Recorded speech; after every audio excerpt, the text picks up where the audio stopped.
You're watching Pittsburgh Steelers Talk by Chat Sports. I am Tom Downey. Before we get into the rumors on today's show, I do have a request asking for your guys' help here. One of my good buddies is heading over to Pittsburgh, and for whatever reason, he's a big sandwich guy. He likes to hit different sandwich spots in whatever city he visits. So he asked me which one he should go to. Now, I told him go to Eaton Park for the cookies, but he needs sandwich Rex as well. Is Primanti Bros the best one in Pittsburgh, or is there something you guys have in mind different than that? If it is that, type in Y for yes. If you got a different spot in mind, maybe it's an under-the-radar one, please don't say Jimmy John's or whatever. Type O for other, and then let me know in the comments what the spot actually is, and I'll give them all the recommendations you guys have for us in the comments section. All right, on to the actual stories for today.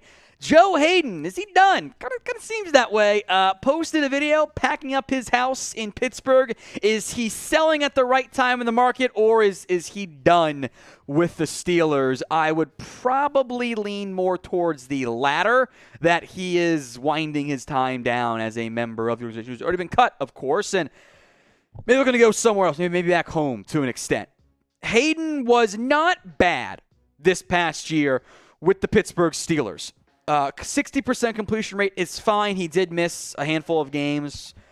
Under 400 yards, but the ball production did dip. I don't know if Haden is the same guy. In fact, I don't think he is the same guy he was at his prime. He can still help you, but clearly Pittsburgh was looking to get younger at the cornerback position. Now, they did not draft anybody. So I would, as we discussed yesterday, have some interest in retaining Haden or signing a James Bradbury or adding another piece. But I don't know if he's better than Ahkello Witherspoon. I would wonder if he's better than Levi Wallace. But this organization feels prepared to move on. And I think that the publicly posting the video of you packing up your house just kind of feels like the warning, hey guys, it's been fun, but I'm done. I'm out of here. So assuming it is likely that Haden does not return, which I think is the likely outcome here, what's your one-word reaction? I'll make this question the pinned comment on today's video. So if you get that ad break, if you're watching on YouTube,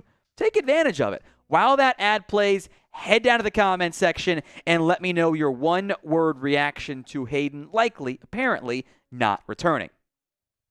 My one word is unsurprising. This is not anti-Joe Haden propaganda or anything, but the Steelers' moves, even without drafting a cornerback early, which I think left open the door of a possible addition to come at some point, I would be a bit surprised at this stage if Haden does not return to the organization. I think that he's just not going to end up back with the team. They'll look in a different direction, and I wouldn't be surprised if somebody signs Haden. I still think, even as he ages, he can contribute to an NFL organization. More free agency rumors to discuss. Next up, how about signing Jared Cook? The idea coming to us from Bleacher Report. And I actually don't hate this idea at all in terms of the available options out there and potential need that could be filled. Cook would not be a starter. I think we all know that the answer for this team is Pat Freiermuth. I was very impressed by him in year one. And I think it'd be a cheap one-year deal for Cook, who is entering, and just turned, I should say, 35 years old. He would be an Eric Ebron replacement for you, more so than relying on more young guys. Could also be, in particular, a potential closer to the start of the season pickup as you let the young guys show what they can do in camp in the preseason. Now, the decline has been very real for Jared Cook. Ironically, a career year in 2018 in terms of yards, then a career year in terms of touchdowns in 2019. Since then, the regression has been real. 504 yards, 564 yards. He got a lot of targets in LA last year. He had 83. His yards per catch dipped to 11.8. That was his lowest figure since the year he barely played as a rookie, all the way back in 2009. He's been a journeyman. Titans, the Rams, the Packers, the Raiders, the Saints, and the Chargers. Maybe the Steelers could cap off what has been a very successful career at this stage. Now, the tight end room for Pittsburgh is fine. I don't think it is an area of, oh my God, we're screwed. They could have interest there. They've got bodies right now, but they're all young and a bit unproven. There's, of course, a very good option in Pat Freiermuth. Zach Gentry was a 5th-round pick back in 2019. Is he a 2 or a 3? He might be more of a 3, but you got to give him a chance to prove he can be a 2, right? Kevin Rader is there, Jay Sternberger, and they did draft Connor Hayward this year as kind of a fullback, tight end. He even was some running back at Michigan State, chess piece there. He could also be a practice squad guy, hypothetically, in year 1. If Hayward and Rader and Gentry don't impress, I think it does make sense to go out and look for a veteran tight end, and Jared Cook is one of the best ones and an affordable one out there at this stage. So would you sign Jared Cook to a 1-year deal? Be honest with me in the comments section. S for sign, we're assuming it's cheap, or P for nope, you want to see what those young guys can do altogether. If you don't own a terrible towel, are you a Steelers fan? I'm not sure if you are. So get yours today from our friends over at Fanatics, chatsports.com/terrible towel. The OG one was right there. There's the Spanish version, some alternate versions as well. The link is in the comments section and in the description. Get yourself the iconic terrible towel for the Pittsburgh Steelers. We'll put that link in there for you guys. It's pretty straightforward, easy to remember, I think. chatsports.com/terrible towel. Many of you have been asking in the comments section, we haven't done it for a mailbag yet, what defense tackles, what free agents could be added? It's a great question, so I figure end of today's video, we can look at some of the available options to provide some added depth, even though I know you guys, some of you are big fans of Tyson Alualu, but you've got concerns with Stephon Tuitt. So many of you have asked, we're going to answer. Some notable guys. These guys can play nose guard or out to 5 technique, depending on how you want to utilize them. Akiem Hicks, the former Bears defensive lineman. I am a bit surprised he remains unsigned. He is aging. He's been pretty productive in his NFL career. I think he fits best as a 5 technique. It's kind of the Hayward Stephon Tuitt role. But at this stage, all these guys are cheap.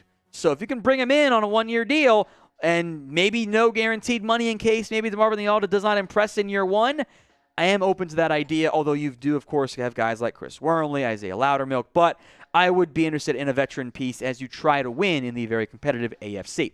All right, Sheldon Richardson, next up here, offers you a little bit more pass rush than some of these guys on this list. More of a 3 technique, could play 5 for you. Hicks could also play nose guard. I don't think Richardson could handle that role either. Larry Ogunjobi is in a very unique situation. He signed a deal with the Chicago Bears. Big money to go be their stud 3 technique. Did not pass his physical. The deal was voided. He has spent the past couple days with the New York Jets. They could very well end up adding him. So that name might not be available for that much longer on the open market. Next up, Eddie Goldman. These next 2 names fit that nose guard if you are not a believer in Tyson Alualu, or if you want to bring in some competition, let those 2 guys compete. Eddie Goldman was at one point one of the better nose guards in the NFL. I think his play has begun to decline, but again, cheap nose guard option, just like a name some of you might be familiar with, Linval Joseph, who has bounced around the league in recent years. Again, he fits that big fatty on the interior, the run-clogging nose guard who doesn't really offer you much in the pass rush.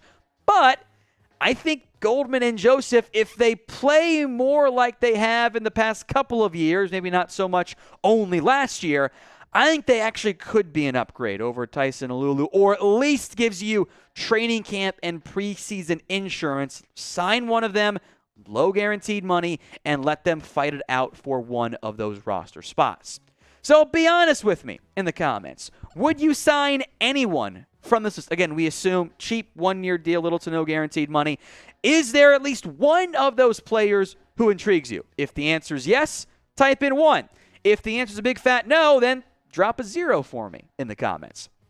And you know, if the Steelers sign someone, we will break it down for you. The contract details, the role, who the player is, their stats, etc. This is your one-stop shop for everything on the Pittsburgh Steelers. So if you haven't already, subscribe at youtube.com/SteelersTV.